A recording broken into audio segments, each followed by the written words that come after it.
नमस्कार दोस्तों, कैसे हो आप सब। दोस्तों, हमारी एमपी जीके की वीडियो सीरीज़ के इस वीडियो से हम शुरुआत करने वाले हैं मध्य प्रदेश इतिहास के आधुनिक काल के बारे में। 3 भागों में बांटकर हम चर्चा करेंगे।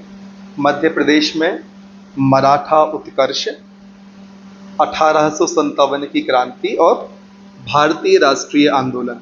तो शुरुआत हम करते हैं दोस्तों मध्य प्रदेश में मराठा उत्कर्ष से। यदि वीडियो से आपको सहायता मिलती है आपके एग्ज़ाम की तैयारी में, तो आपको करना क्या है, वीडियो को अधिक से अधिक संख्या में लाइक कर देना है और आपकी ही तरह तैयारी कर रहे विद्यार्थियों तक इस वीडियो को साझा कर देना है।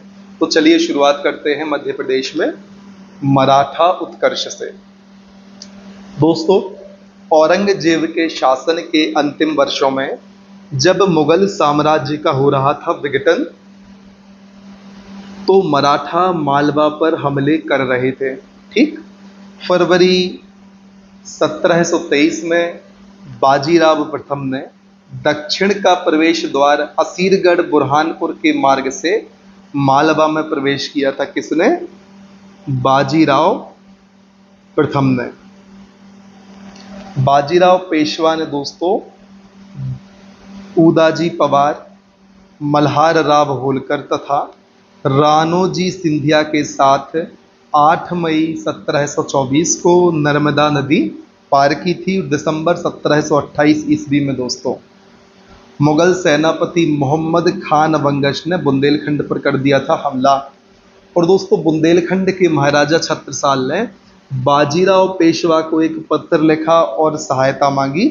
इसी आक्रमण के दौरान बाजीराव पेशवा की मुलाकात छत्रसाल की नर्तकी मस्तानी बाई से हुई। ठीक, दिसंबर 1728 में मुगल सेनापति ने किया था आक्रमण। नाम क्या है? मोहम्मद खान बंगश। कहाँ किया था? बुंदेलखंड पर किया था। फिर दोस्तों 1728-29 में अमझेरा धार के युद्ध में मराठों ने मुगलों को हराया। इस युद्ध में दोस्तों मुगल सेनापति गिरधर बहादुर मारे गए। इसी बीच दोस्तों निजाम ने पेशवा की 6 सूबों में चौथ तथा सरदेश मुख की मांग को स्वीकार कर लिया।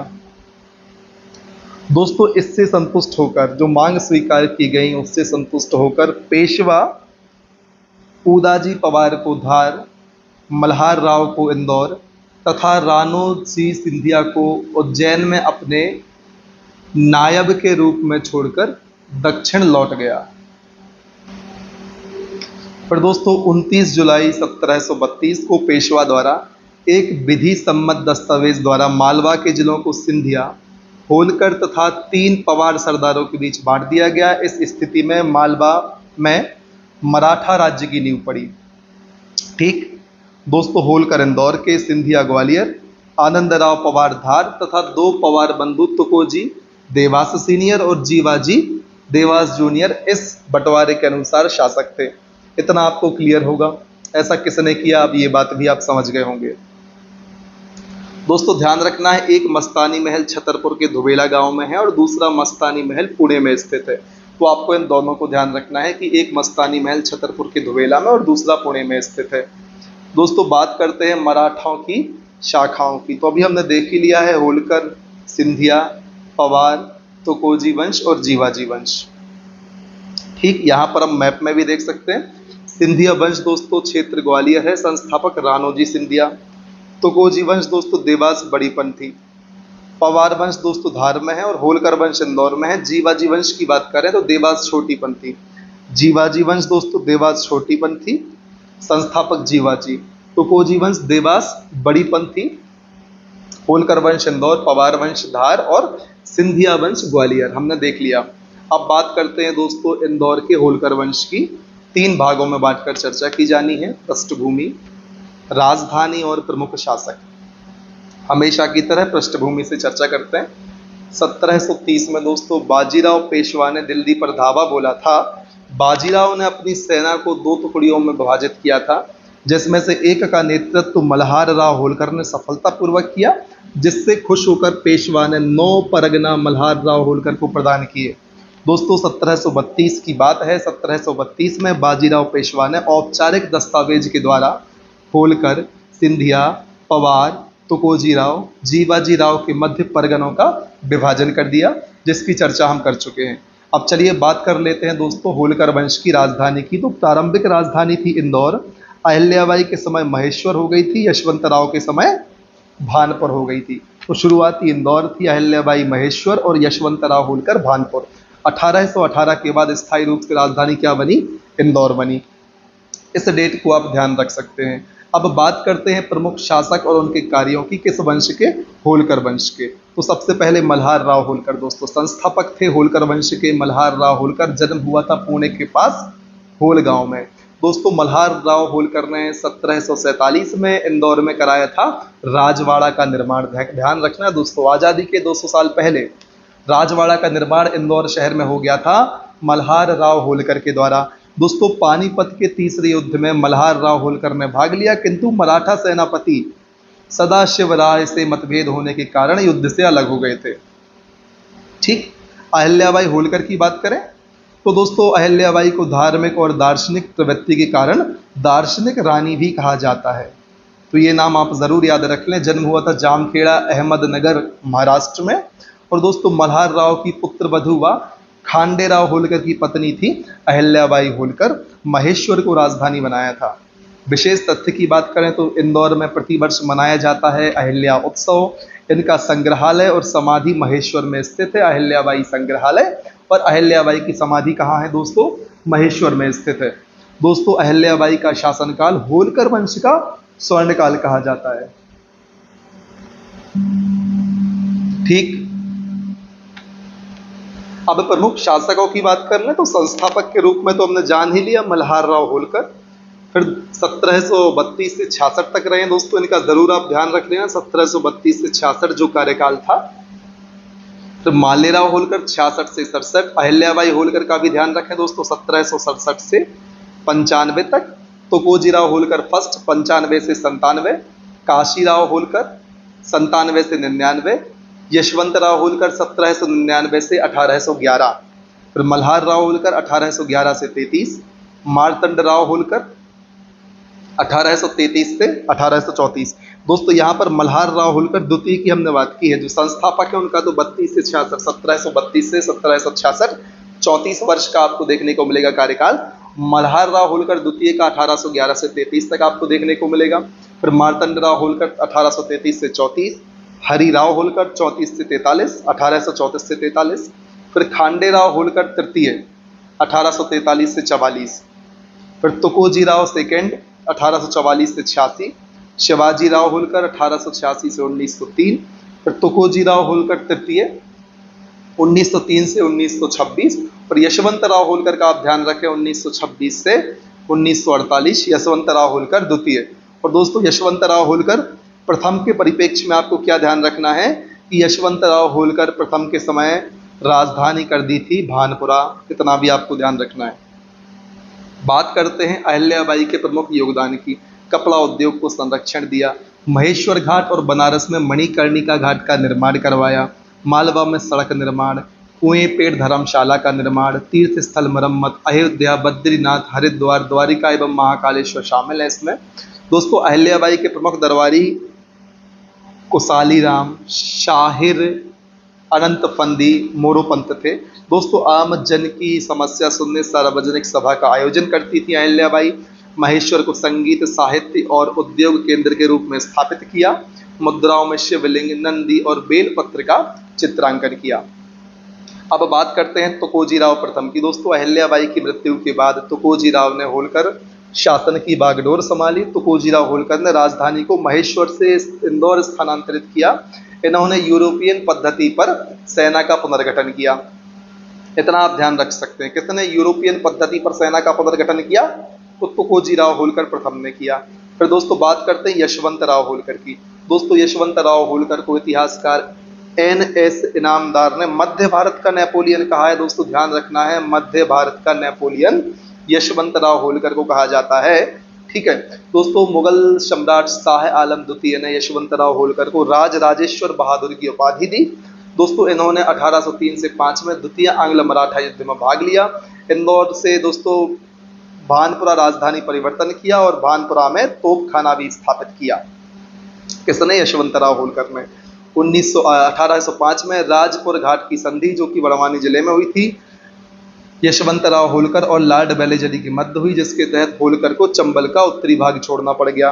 राजपुर घाट की संधि कब हुई थी दोस्तों? 1805 में हुई थी। वेलेजली और यशवंतराव होलकर, जिन्हें मध्य भारत का नेपोलियन कहते हैं, यशवंतराव होलकर प्रथम के मध्य हुई थी। फिर मल्हार राव द्वितीय की बात करें, 4 वर्ष की आयु में गद्दी पर बैठे। माता थी तुलसाबाई होलकर। ठीक, इन्होंने बागडोर संभाली थी। 20 दिसंबर 1817 की बात है, महिदपुर की लड़ाई में अंग्रेजों ने होलकर सेना को हराया था। महिदपुर की लड़ाई कब हुई थी दोस्तों? 1817 को हुई थी। सन याद रख लेना आपके लिए, डेट हो सके तो 20 दिसंबर कर लेना। 1818 में हुई थी मंदसौर की संधि, जिस पर हस्ताक्षर किए गए और इसके तहत इंदौर रियासत पूर्णतः अंग्रेजों के अधीन हो गई। महिदपुर की लड़ाई 17 में हुई थी। 1818 में हुई थी महेश्वर की संधि, मंदसौर की संधि। दोस्तों ध्यान रखना है, मंदसौर की संधि, मैंने महेश्वर गलती से कह दिया। दोस्तों इस संधि के तहत, किस संधि के तहत? मंदसौर की संधि के तहत सतपुड़ा क्षेत्र के दक्षिणी हिस्से में होलकरों के अधिकार समाप्त हो गए, साथ ही साथ इंदौर राज्य कमजोर पड़ गया। इन्होंने भानपुर से राजधानी इंदौर स्थानांतरित की। किसने? मल्हार राव द्वितीय ने। फिर मार्तंड राव होलकर की बात करें तो दोस्तों मार्तंड राव होलकर द्वितीय का उत्तराधिकारी। दोस्तों मल्हार राव होलकर द्वितीय का उत्तराधिकारी उनका दत्तक पुत्र मार्तंड राव होलकर हुआ। ठीक है, शीघ्र ही इसे यशवंतराव होलकर के भतीजे हरिराव होलकर के द्वारा राज सिंहासन से आपदस्थ किया और फिर आगे हरिराव होलकर। दोस्तों हरिराव होलकर यशवंतराव होलकर के भाई बिट्ठू जी का पुत्र था। हरिराव होलकर के शासनकाल में इंदौर में प्रथम रेसिडेंसी विश्वविद्यालय की स्थापना की गई थी। किसके शासनकाल में इंदौर में पहला रेसिडेंसी विश्वविद्यालय बना? हरिराव होलकर के समय में बना।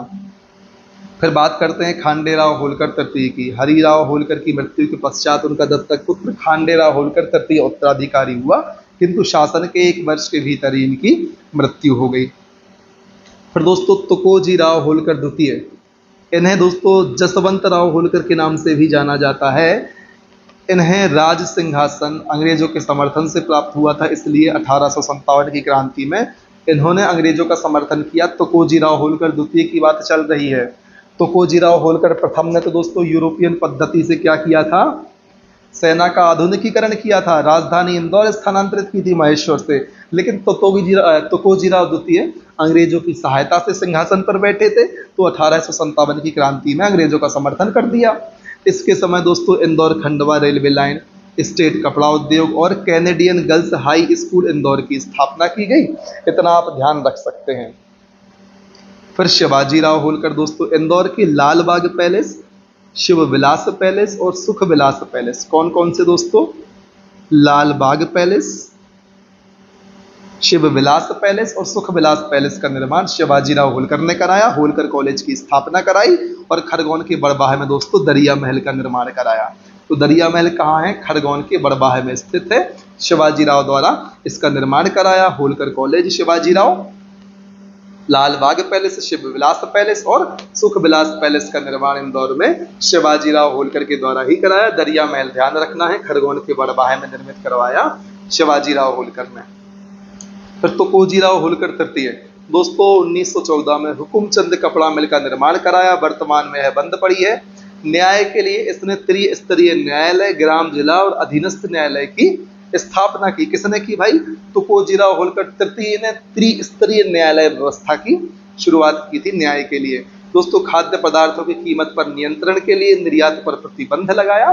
किसानों के कल्याण के लिए रैयतवारी व्यवस्था लागू की। इन्होंने दोस्तों इंदौर में क्षय रोगी के लिए सैनेटोरियम अस्पताल बनाया। तो सैनेटोरियम अस्पताल किसने बनाया?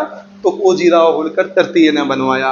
रैयतवारी व्यवस्था, खाद्य पदार्थ कीमत नियंत्रण, त्रिस्तरीय न्यायालय, यह सभी तुकोजी राव होलकर तृतीय के कारनामे रहे हैं, जो कि बढ़िया दिख रहे हैं। फिर यशवंतराव होलकर द्वितीय दोस्तों मध्य भारत के विलय के समय यशवंतराव होलकर द्वितीय शासक थे। इस बात को जरूर याद रखना है। और दोस्तों इंदौर में यशवंत क्रिकेट क्लब या मध्य प्रदेश क्रिकेट एसोसिएशन के गठन में इन्होंने योगदान दिया।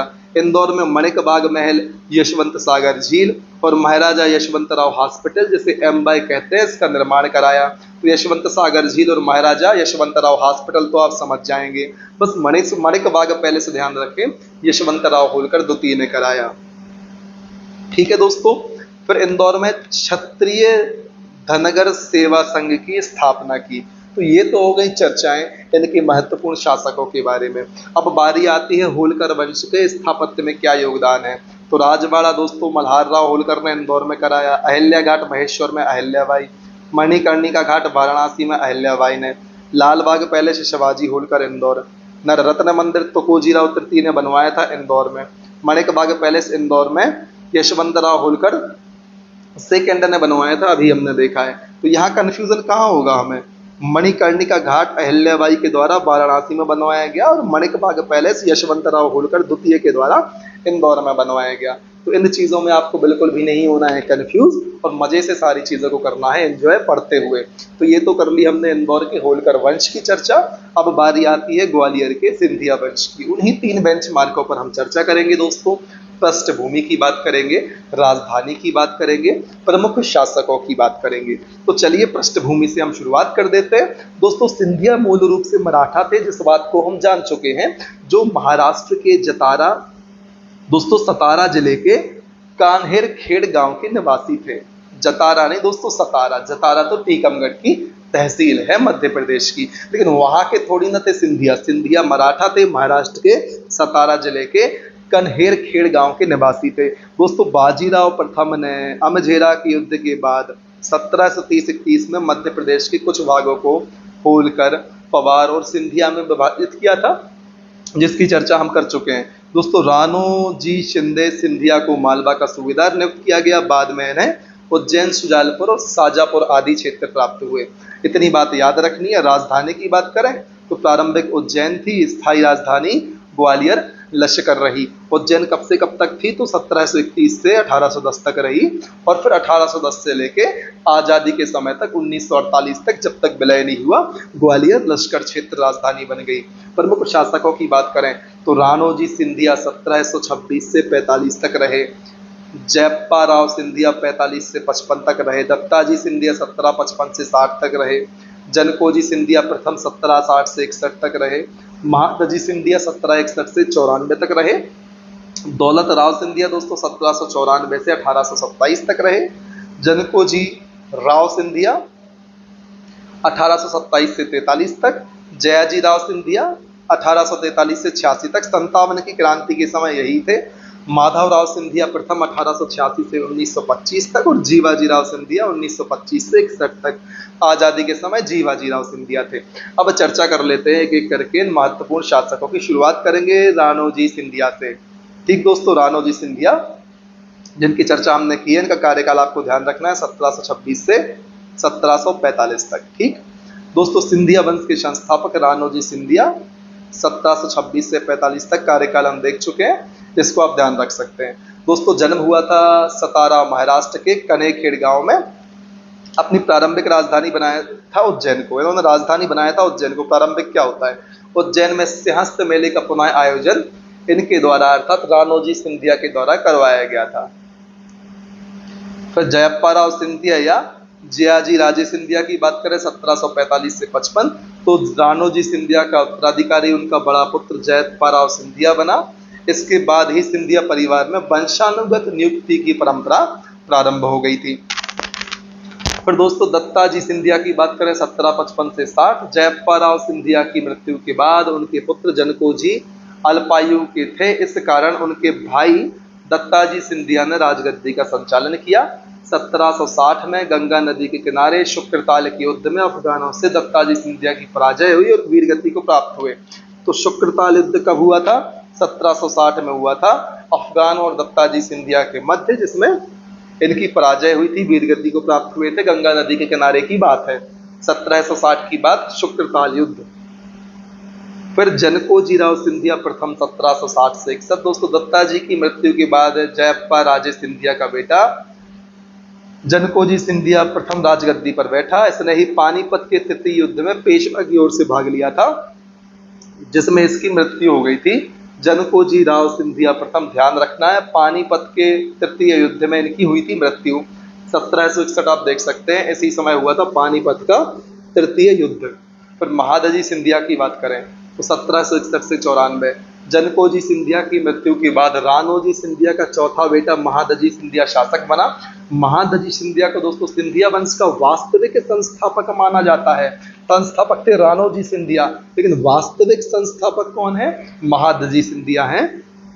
1761 में पानीपत के युद्ध में इन्होंने भाग लिया था और सेनापति राणे खां ने इस युद्ध में इनकी जान बचाई थी, पानीपत के तृतीय युद्ध में दोस्तों। इस युद्ध के बाद ग्वालियर किले पर जाट सरदार लोकेंद्र सिंह का अधिकार हो गया था।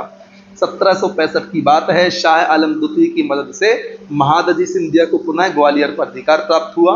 मुगल सम्राट शाह आलम ने महादजी सिंधिया को प्रधानमंत्री बनाकर अपने प्रशासनिक अधिकार दिए थे।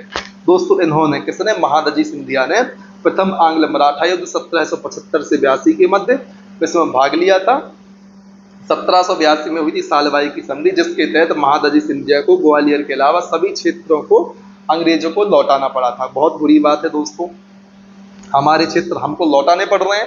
1775 से 1782 के मध्य हुआ था प्रथम आंग्ल मराठा युद्ध और 1782 में सालबाई की संधि हुई थी। फिर दौलतराव सिंधिया 1794 से 1827, 1794 में चौथ वसूली के कारण इन्होंने हैदराबाद के निजाम को कुडरला के युद्ध में हराया था। कुडरला का युद्ध हुआ था हैदराबाद के निजाम दौलतराव सिंधिया के मध्य, 1794 की बात है, चौथ वसूली के कारण हुआ था। 1810 में इन्होंने ग्वालियर के समीप लश्कर क्षेत्र की स्थापना की थी। किसने की लश्कर क्षेत्र की स्थापना? दौलतराव सिंधिया ने की। 1810 में दोस्तों दौलतराव सिंधिया ने उज्जैन से अपनी राजधानी ग्वालियर लश्कर स्थानांतरित की। दोस्तों इन्होंने ग्वालियर में मोती के व्यापार के लिए बाजार की व्यवस्था की, इसलिए मोतीवाला की संज्ञा दी जाती है। मोती व्यापार के लिए ग्वालियर में मोती के लिए बाजार की व्यवस्था किसने की? दौलतराव सिंधिया ने की, इसलिए मोतीवाला की संज्ञा दी जाती है। हिंदी कवि पद्माकर को इन्होंने अपने दरबार में जगह दी थी। किसने? दौलतराव सिंधिया ने। उम्मीद है सारी चीजें क्लियर होंगी। अब बात करते हैं जनकोजीराव सिंधिया द्वितीय की 1827 से 43।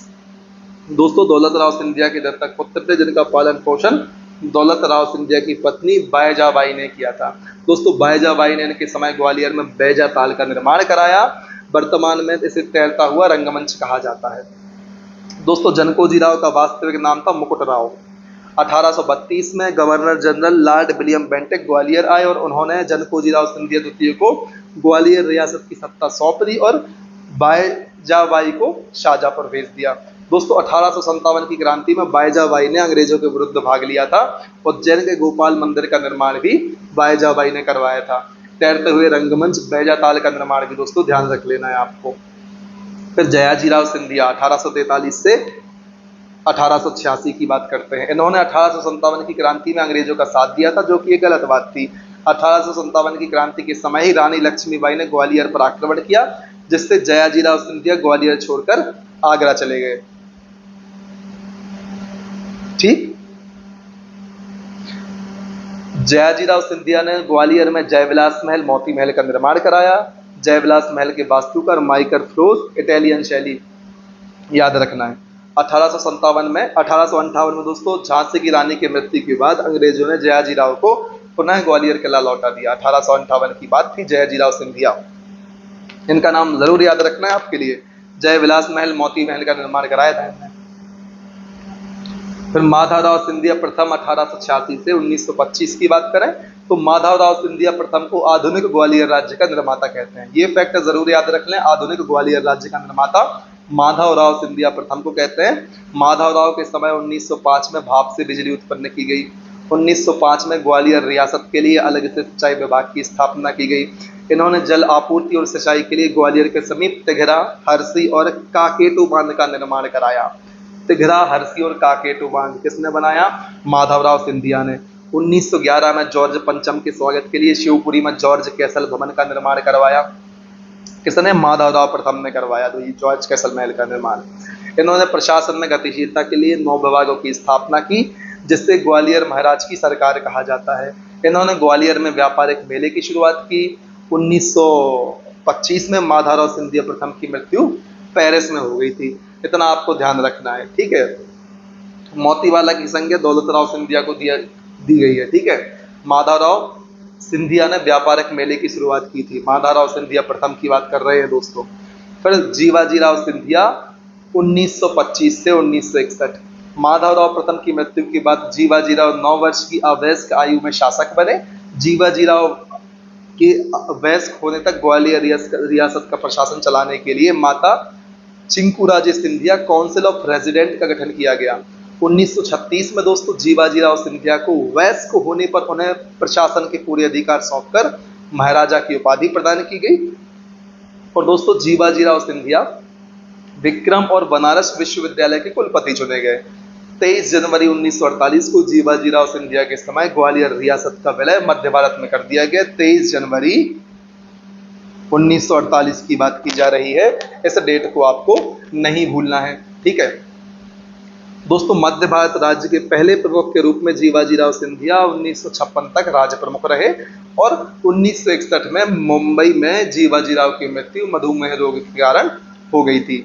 अब दोस्तों थोड़े से फैमिली ट्री की बात कर लेते हैं। जीवाजीराव सिंधिया पत्नी विजयाराजे सिंधिया, ताकि आपको वर्तमान परिप्रेक्ष्य क्लियर हो सके। ठीक है, तो जीवाजी और विजयाराजे सिंधिया के यदि पुत्र की बात करें तो एक पुत्र माधवराव सिंधिया और वसुंधरा राजे सिंधिया और यशोधरा राजे सिंधिया इनकी पुत्री थी। ठीक है, माधवराव सिंधिया के पुत्र हैं ज्योतिरादित्य सिंधिया। ठीक है, सिंधिया वंश की छतरियों की बात करें तो रानोजी सिंधिया की सुजालपुर में है, महादजी सिंधिया की पुणे में है। ग्वालियर में किन किन की है? दौलतराव सिंधिया की है और जीवाजीराव सिंधिया की है। तो दौलतराव सिंधिया और जीवाजीराव सिंधिया की छतरी कहां पर है दोस्तों? ग्वालियर में है। सांख्य राजे सिंधिया और माधवराव सिंधिया की शिवपुरी में। सांख्य राजे माधवराव शिवपुरी, दौलतराव और जीवाजीराव ग्वालियर। रानोजी सिंधिया की सुजालपुर में है और महादजी सिंधिया की पुणे में है। इतना आपको ध्यान रख लेना है। ठीक है, रानोजी सिंधिया सुजालपुर, महादजी सिंधिया पुणे, दौलतराव जीवाजीराव ग्वालियर, सांख्यराजे और माधवराव सिंधिया शिवपुरी। चाय पर चर्चा की बात कर लेते हैं दोस्तों। बात है 1924 की। ग्वालियर की सिंधिया रियासत में तानसेन समारोह की शुरुआत की गई थी। पहले यह समारोह सिर्फ 3 दिन का होता था, जिसकी लोकप्रियता के कारण 7 दिवस का हो गया। दिसंबर 23 को दोस्तों 99वां तानसेन समारोह मनाया गया। अब बात करते हैं सिंधिया वंश के स्थापत्य कला में योगदान की। तो दोस्तों मोती महल सबसे पहले ध्यान रखना कहाँ पर है? मोती महल, बैजाताल और जयविलास महल, ये कहाँ पर है? ग्वालियर में है। तो मोती महल किसने बनवाया था? जयाजीराव सिंधिया ने। बैजा महल बाईजाबाई ने बनवाया था। जयविलास महल जयाजीराव सिंधिया ने। तो मोती महल, जयविलास महल जयाजीराव सिंधिया ने बनवाया था। जॉर्ज कैसल भवन शिवपुरी में माधवराव सिंधिया ने बनवाया था और गोपाल मंदिर उज्जैन में बायजीबाई ने बनवाया था। इतना आपको ध्यान रख लेना है दोस्तों। ठीक है, ताकि एग्जाम में किसी भी प्रकार की कोई समस्या का सामना ना करना पड़े। अब बात करते हैं मध्य प्रदेश में हुए प्रमुख युद्धों की। तो सबसे पहले रेवा का युद्ध 618 ईस्वी में हुआ था। ध्यान रखना है दोस्तों, रेवा का युद्ध कब हुआ था? 618 ईस्वी में हुआ था। हर्ष और पुलकेशन द्वितीय के मध्य हुआ था, नर्मदा नदी के किनारे। पुलकेशन द्वितीय ने हर्ष को हरा दिया था रेवा के युद्ध में 618 ईस्वी में। मंदसौर का युद्ध हुआ था एक दोस्तों 1835 ईस्वी में, हुमायूं और बहादुर शाह के बीच। बहादुर शाह हार गए थे। 1535 मंदसौर का युद्ध। पर सारंगपुर का युद्ध दोस्तों 2 बार हुआ था। एक हुआ था 1561 में, दूसरा हुआ था 1724 में। तो जो 1561 में सारंगपुर का युद्ध हुआ था उसमें बाज बहादुर और अकबर के बीच हुआ था। अकबर का सेनापति था आदम खान की कहानी तो हम पहले भी सुन चुके हैं। फिर एक हुआ था दोस्तों 1724 में, मुगल सूबेदार और मराठों के बीच। तो मराठों की ओर से मल्हार राव होलकर ने विजय प्राप्त की थी सारंगपुर युद्ध 1724 में। और 1561 में बाज बहादुर अकबर के बीच हुआ था। अमझेरा का युद्ध धार में 1728 में मालवा मुगल सूबेदार और मराठों के बीच हुआ था। तो मराठों की ओर से पेशवा बाजीराव ने विजय प्राप्त की थी। तो ध्यान रखना है दोस्तों, सारंगपुर के युद्ध में भी मल्हार राव होलकर ने विजय प्राप्त की थी मराठों की ओर से। मुगल सूबेदार मराठों के बीच में हुआ था सारंगपुर 1724। अंजेरा के युद्ध दोस्तों 1728 मुगल सूबेदार मराठा के बीच, जिसमें पेशवा बाजीराव ने विजय प्राप्त की थी। फिर तिरला का युद्ध दोस्तों धार में हुआ था 1731 में, मुगल सूबेदार मराठों के बीच। इसमें मराठों की विजय हुई थी, मालवा पर अधिकार हुआ था। तिरला का युद्ध धार में हुआ था 1731 में। फिर मंदसौर की लड़ाई दोस्तों, मंदसौर का युद्ध भी हमने देखा है कब? 1535 में। लेकिन मंदसौर की लड़ाई दोस्तों 1732 याद रखना है, मराठा जयसिंह द्वितीय के बीच। मराठों की ओर से जयसिंह द्वितीय ने विजय प्राप्त की थी। भोपाल युद्ध 1737 ईस्वी में दोस्तों हैदराबाद के निजाम और मराठा के बीच हुआ था। मराठों की ओर से पेशवा बाजीराव ने विजय प्राप्त की थी। नेक हाई का युद्ध दोस्तों रीवा में हुआ था 1796 में, मराठा और बघेल साम्राज्य के बीच। बस तने याद रख ले, मराठा और बघेल साम्राज्य के बीच हुआ था नेक हाई का युद्ध रीवा में 1796 में। महदपुर की लड़ाई 1817 में हुई थी अंग्रेज और होलकर के बीच, होलकर हो गए थे पराजित। लाखेरी का युद्ध बूंदी राजस्थान में हुआ था 1793 में। कब हुआ था? 1793 में। महादजी सिंधिया तुकोजीराव होलकर प्रथम के बीच तुकोजीराव होलकर पराजित हो गए थे लाखेरी के युद्ध में, जो कि बूंदी राजस्थान में 1793 में हुआ था। भोपाल युद्ध हमने देख ही लिया है दोस्तों, मराठों की ओर से पेशवा बाजीराव जीते थे, 1737 में हुआ था। मंदसौर की लड़ाई 32 में हुई थी, ठीक है। तिरला का युद्ध 1771 में हुआ था। अमझेरा का युद्ध 1728 में हुआ था। तो इन सबको आपको ध्यान रखना है। सारंगपुर में मल्हार राव होलकर जीते थे, जो 1724 में हुआ था। अमझेरा में पेशवा बाजीराव जीते थे, इनका नाम भी याद रखना है आपको। जो मंदसौर की लड़ाई 32 में हुई थी मराठा जयसिंह सेकंड के बीच में, उसमें मल्हार राव होलकर जीत गए थे। इतना आपको ध्यान रखना है, ठीक। अब नक्शे के माध्यम से भी आप देख सकते हैं मध्य प्रदेश में हुए प्रमुख युद्ध।